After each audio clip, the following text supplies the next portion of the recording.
Hello my travelers, Alicia with Evening Star Travel. I have now boarded the Scenic Opal for the second part of my trip.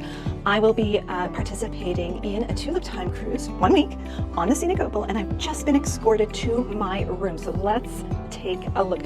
This is room 225. It is a standard balcony suite, and let's check it out. And look at this, we've had a nice sunny day all day today.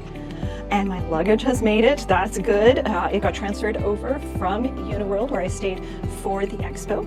Oh, and look at this. The size is pretty nice. And I'll show you why. There's not a ton of counter space. So that's a bit of a difference. They've optimized the space by not having as much counter space.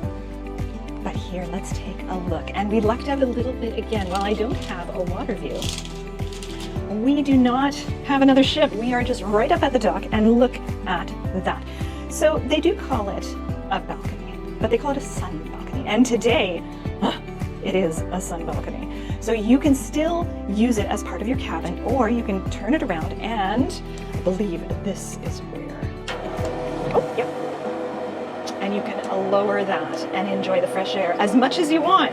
It can stop, yeah, it can stop. So that is very nice. So with that space as part of your cabin with the sitting area, not too bad use of space. I don't mind it. Now, it is definitely noticeable that this room, or this ship in general, is a bit of an older ship. It's a touch worn around the edges. However, I would say it's nicely appointed. We'll go to the bathroom now. Oh, I'm gonna turn this on. There we go. And honestly, this bathroom is not too bad at all. Not a huge amount of counter space, which I would probably say is the only detriment, but there's lots of storage. We'll see how I use it. I was able to tour the Scenic Opal before I boarded. So during the ship open houses, I was able to see a lot of this. Let's take a look. And yeah, I do my fitness, little shower tour. So I've got a decent amount of space.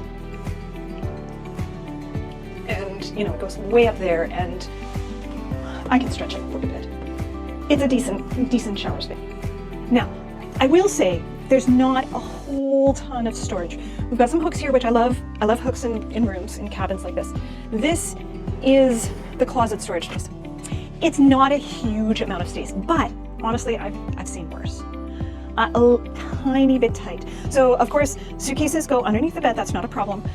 There's this space, and then there's this space as well.